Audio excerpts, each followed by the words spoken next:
Donc bienvenue sur la web radio Aux Villes Lumière.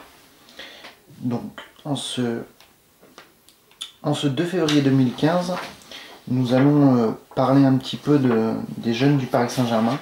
Donc l'équipe U17 du Paris Saint-Germain s'est imposée 3-2 face à Dunkerque ce dimanche 1er février au stade Tribu, à l'occasion de la 17e journée.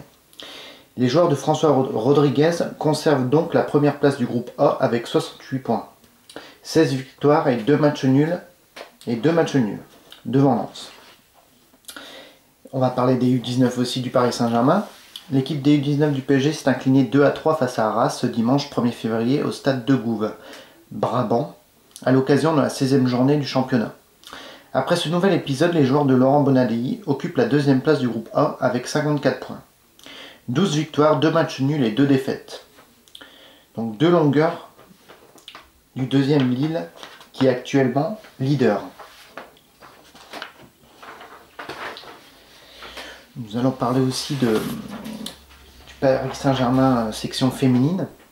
Donc les Parisiennes ont été jouées à Albi, donc ils ont gagné 4-0. Donc un nouveau festival offensif pour les Parisiennes après s'être imposé 7-0 à Saint-Etienne en milieu de semaine. Les joueurs de la capitale ont encore assuré le spectacle en déplacement en l'emportant 4-0 ce dimanche à Albi. Les filles de Farid Ben City menaient déjà de 3 longueurs à la pause dans cette affiche de la 17e journée, grâce à des réalisations signées Deli, 19e minute, Cruz, 22e minute, et Deladouin, 32e minute.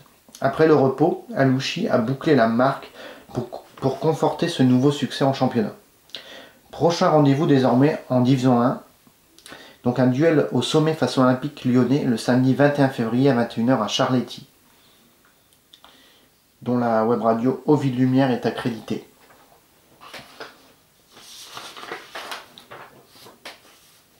Les résultats de cette journée, de cette 23e journée de Ligue 1, bien entendu.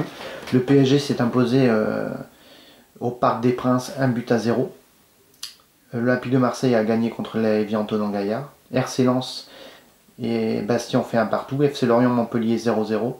FC Metz OGC Nice 0-0. FC Nantes LOSC le Lille 1 partout. Toulouse FC contre Stade de Reims. Toulouse a gagné 1-0.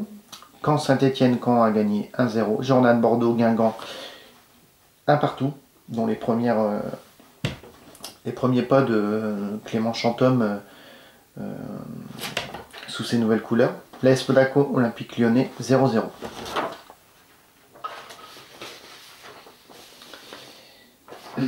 A noter aussi que c'est le 3e but pour Lavezzi cette saison au Paris Saint-Germain. Donc il est passé à 3 buts. Donc le classement des buteurs du Paris Saint-Germain en Ligue 1. Donc Zlatan Ibrahimovic est toujours premier avec 9 buts. Edison Cavani avec 8 buts. Lucas avec 7 buts. Lavezzi avec 3 buts. Jean-Christophe Baebek et Javier Pasteur avec 2 buts. Yohan Cabaye, Zoumana Camara, Marquinhos, Maxwell, David Luiz, Adrien Rabiot, Marco Verratti, 1 but. Donc le premier en Ligue 1, c'est toujours Alexandre Lacazette, un excellent joueur avec 21 buts. L'Olympique Lyonnais. André-Pierre Gignac, l'Olympique de Marseille, 14 buts.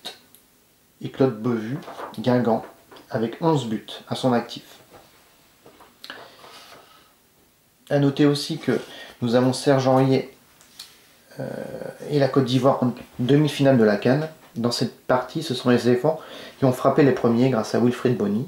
Donc grâce à la victoire face à l'Algérie 3-1 ce dimanche en quart de finale, la Côte d'Ivoire s'est qualifiée pour les demi-finales de la CAN 2015. Dans cette partie, ce sont les éléphants qui ont frappé les premiers grâce à Wilfried Bony de la tête, 26e minute. Puis au retour des vestiaires, c'est Soudani, 50e minute, qui remettait les deux équipes à égalité avant que Bony, encore de la tête, 69e minute, Jarvinho, 94e minute, n'offre la victoire à la Côte d'Ivoire. Au prochain tour, les hommes d'Hervé Renard affronteront la République démocratique du Congo. A noter que le Parisien Serge Aurier a disputé l'intégralité de la rencontre. Le programme des demi-finales de la CAN 2016, donc c'est mercredi 4 février 2015, République démocratique du Congo contre la Côte d'Ivoire. Jeudi 5 février 2015, la Guinée équatoriale contre le Ghana.